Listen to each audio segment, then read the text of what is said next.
05.03.04.25. Di sini saya akan menjelaskan mengenai penilaian ranah kognitif, afektif, dan psikomotorik. Pengertian ranah kognitif adalah ranah yang berkaitan dengan kemampuan berpikir dan penguasaan pengetahuan peserta didik.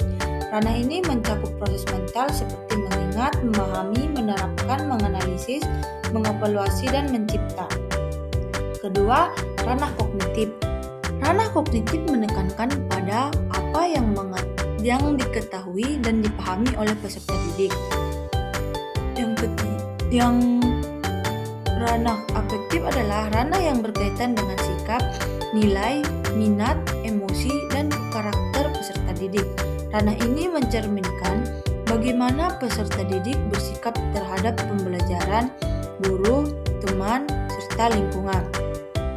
Ranah afektif menekankan pada bagaimana peserta didik merasakan, menghargai, dan menghayati nilai-nilai dalam proses belajar. Yang ketiga, ranah psikomotorik.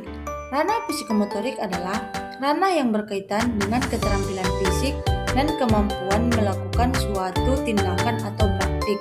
Ranah ini melibatkan koordinasi antara pikiran dan gerakan tubuh. Ranah psikomotorik menekankan pada apa yang dapat dilakukan peserta didik secara nyata sebagai hasil belajar. Yang kedua, gambaran umum penilaian pembelajaran. Penilaian pembelajaran merupakan proses sistematis untuk mengumpulkan dan mengolah informasi guna mengetahui pencapaian hasil belajar peserta didik. Penilaian yang telah dilakukan melalui tahap perencanaan, pelaksanaan, dan pengelolaan analisis data perlu dikelompokkan agar memberikan gambaran kompetensi siswa secara menyeluruh. Yang ketiga, tahapan penilaian yang telah dilaksanakan. Yang pertama itu perencanaan penilaian. Guru menetapkan tujuan penilaian, menentukan kompetensi yang akan dinilai, serta memilih teknik dan instrumen penilaian yang sesuai dengan ranah kognitif, afektif, dan psikomotorik. Yang kedua, penyusunan instrumen penilaian. Guru menyusun instrumen penilaian seperti soal tes, lembar observasi, sikap,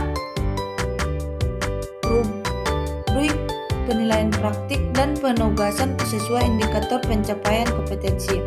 Yang ketiga, pengolahan dan analisis hasil penilaian. Guru mengolah hasil penilaian, menganalisis capaian belajar peserta didik, serta mengidentifikasi peserta didik yang telah tuntas maupun yang memerlukan tindak lanjut. Keempat, pengelompokan hasil penilaian. Hasil penilaian disampaikan dalam bentuk nilai, deskripsi, capaian kompetensi, dan umpan balik kepada peserta didik serta orang tua. Kelima, pelaksanaan penilaian. Penilaian dilaksanakan selama dan setelah proses pembelajaran melalui tes tertulis atau lisan. Kedua, observasi sikap dan perilaku. Yang keenam, tindak lanjut penilaian. Guru melaksanakan tindak lanjut berupa program remedial bagi peserta didik yang belum tuntas. Kedua, program pengayaan bagi peserta didik yang sudah tuntas. Selanjutnya, pengelompokan penilaian berbasis kompetensi. Pengelompokan penilaian berbasis kompetensi terdiri atas penilaian pengetahuan atau kognitif untuk mengukur pemahaman peserta didik, penilaian sikap atau afektif untuk menilai sikap dan karakter, serta penilaian keterampilan atau psikomotorik untuk menilai kemampuan praktik atau unjuk kerja peserta didik. Penilaian ini bertujuan memperoleh gambaran capaian belajar secara menyeluruh. Tujuan ranah kognitif, afektif, dan psikomotorik. Tujuannya di sini yaitu ranah kognitif, tujuan mengukur kemampuan peserta didik dalam menguasai pengetahuan, berpikir, dan memecahkan masalah, mulai dari mengingat hingga mencipta. Kedua, ranah afektif. Tujuannya menilai sikap, nilai, minat, motivasi, dan karakter peserta didik dalam proses belajar agar terbentuk perilaku positif.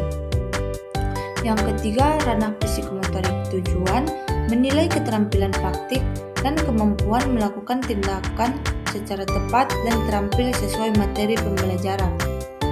Kesimpulan pada materi tersebut adalah penilaian ranah kognitif, afektif, dan psikomotorik bertujuan mengukur pengetahuan, sikap, dan keterampilan peserta didik secara menyeluruh. Ranah kognitif menilai kemampuan berpikir dan penguasaan materi, ranah afektif menilai sikap, nilai, dan karakter. Sedangkan ranah psikomotorik menilai keterampilan praktik. Ketiganya saling melengkapi untuk memberikan gambaran lengkap tentang pencapaian kompetensi peserta didik. Sekian dan terima kasih.